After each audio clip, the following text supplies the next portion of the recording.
Thanks, Danny. I love Washington. Excuse me. I didn't dismiss you. I beg your pardon?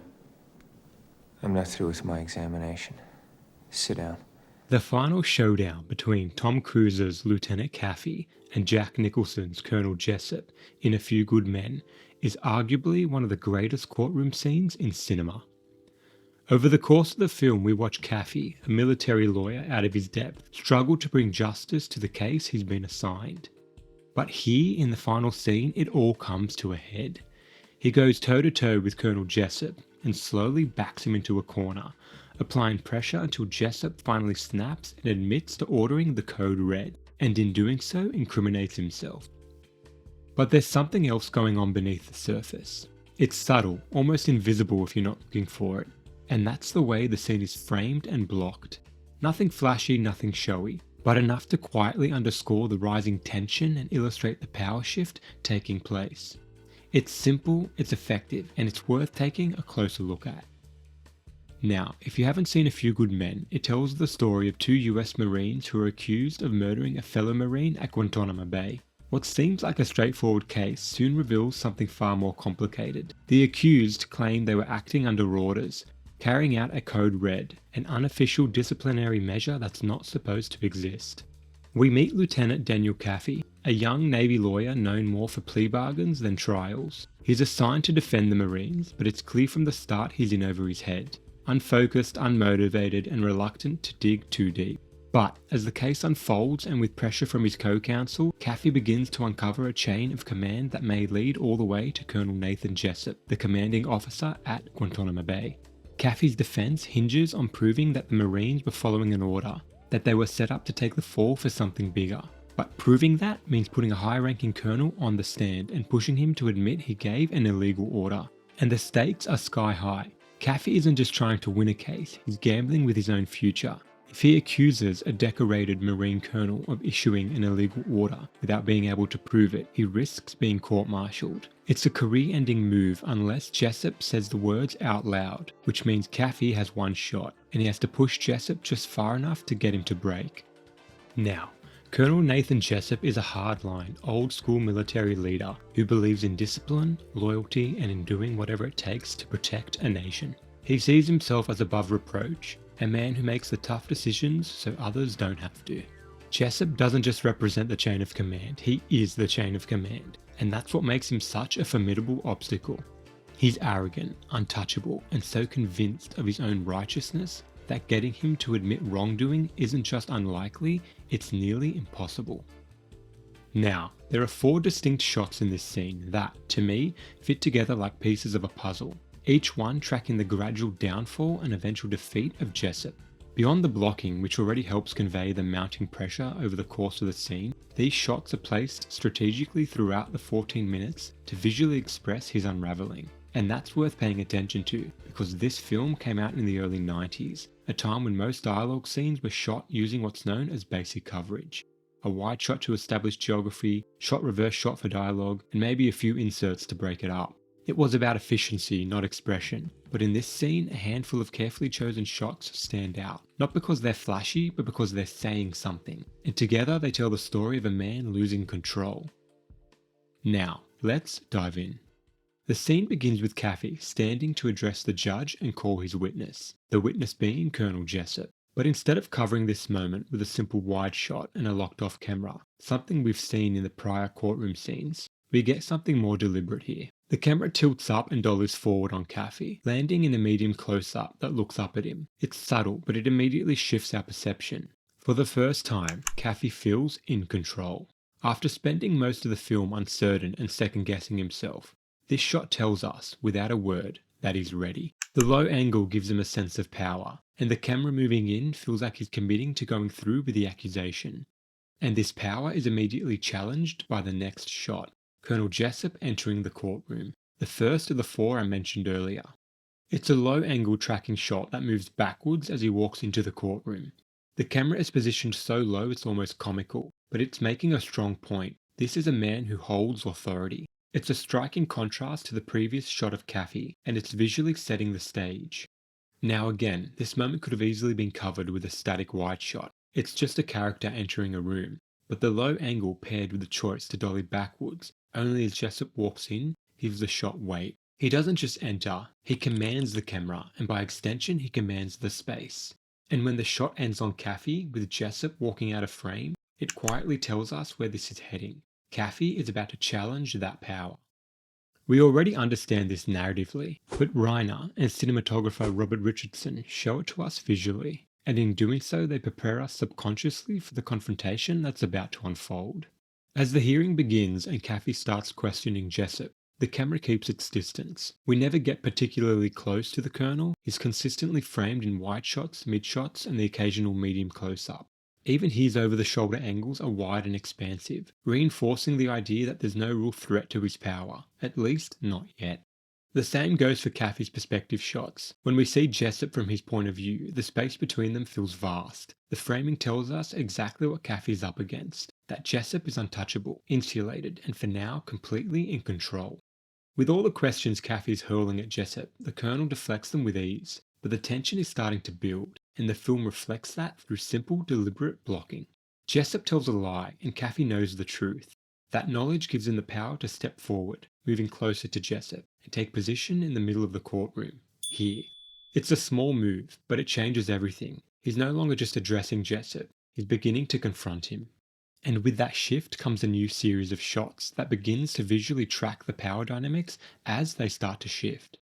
Compare these two over-the-shoulder shots from Jessup's perspective, and you can already feel the pressure starting to mount. If we also compare the over-the-shoulder shots from Kaffee's perspective, now that he's stepped closer and begun to confront Jessup, 1/3 of the frame is blacked out by Kaffee's body, already starting to squeeze Jessup visually. It's subtle, but it's the beginning of a pattern. As this video goes on, you'll see how this visual pressure continues to build. As Kaffee begins to press his case, moving through the courtroom but holding his ground in the center, we get another over-the-shoulder shot on the Colonel, but this time it's noticeably tighter. We get to see more of his expressions, the flickers of frustration and unease. This is the second of the 4 key shots that track Jessup's gradual downfall. In this shot, almost half the frame is taken up by Kaffee's body, visually compressing Jessup into the far side of the frame. He's cornered, not physically but psychologically. The camera is doing what the dialogue is doing, pushing Jessup back, giving him nowhere to go. Kaffee wants a direct answer to his question, and that question is simple. If the Marine was truly being transferred off Guantanamo Bay in 6 hours, as Jessup claims, then why hadn't he packed his things? Do you have an answer? Absolutely.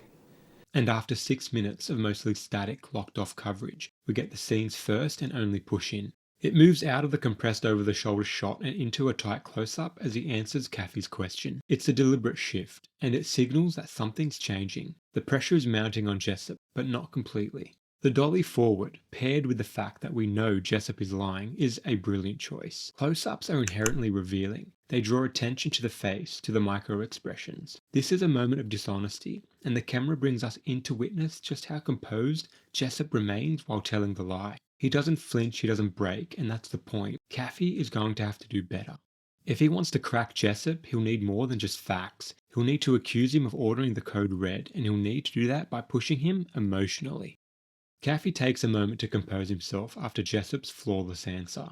We're tight on his face as the judge asks if he's finished with the witness. He doesn't respond right away, because he's deciding whether or not to take the risk, whether to make the accusation. The camera cuts to his co-counsel, who subtly shakes his head, a silent plea, don't do it. This is it. The stakes are about to skyrocket. Kaffee's either going to expose the truth or lose everything. It's the tipping point of the entire scene. And from here, we move into what is essentially the final act. Jessup decides to excuse himself and stands to leave, but Kaffee cuts him off, reminding him that he hasn't dismissed him, and firmly tells him to sit down. We get a wide over-the-shoulder shot here from Kaffee's perspective, and what stands out here is the eye line. It's tight, confrontational. This is no longer a respectful exchange between lawyer and witness. This is a challenge, and the framing is already hinting at where this is going. Jessup returns to the stand, and it's clear Kaffee is starting to get under his skin. What do you want to discuss now? My favorite color? Kaffee begins questioning him again, but this time there's weight behind it. He reveals that he'll be bringing witnesses to the stand, people who could very well unravel Jessup's story. And for the first time we see Jessup crack. He snaps. This is ridiculous. It's defensive, emotional, and completely out of place. And funnily enough, we return to that same over-the-shoulder shot, the one that compresses Jessup into one side of the frame. The pressure is back on, and the visuals are once again doing the heavy lifting. There's a continued back and forth as Kaffee pushes Jessup, and visually the scene begins to fracture. We move from over-the-shoulder coverage to mid-shots to medium close-ups and finally to tight close-ups, each cut reflecting the ebb and flow of the mounting pressure, tracking every shift in control and every crack in Jessup's defense. But what I really want to focus on now is the moment this entire scene is known for, that explosive line everyone quotes. You know the one. Kaffee asks his question. If you gave an order that Santiago wasn't to be touched, why would it be necessary to transfer him off the base? Jessup begins to answer the question, but Kaffee cuts him off, pointing out the contradiction in his logic. And with that, he walks right up to Jessup. Once again, the blocking and staging visually underscore the power shift. We cut to an over-the-shoulder shot on Jessup, but this time it's different. We're looking down on him from Kaffee's perspective. It's the first time in the entire scene we've seen Jessup from this angle, and it matters. It tells us that Jessup's control is slipping. He cracks again, lashing out and insulting Kaffee. You snotty little bastard. The power dynamic has flipped and the camera is showing us that, and it's about to take that shift to an even more dramatic extreme. Keep watching. Kaffee feels like he's got him.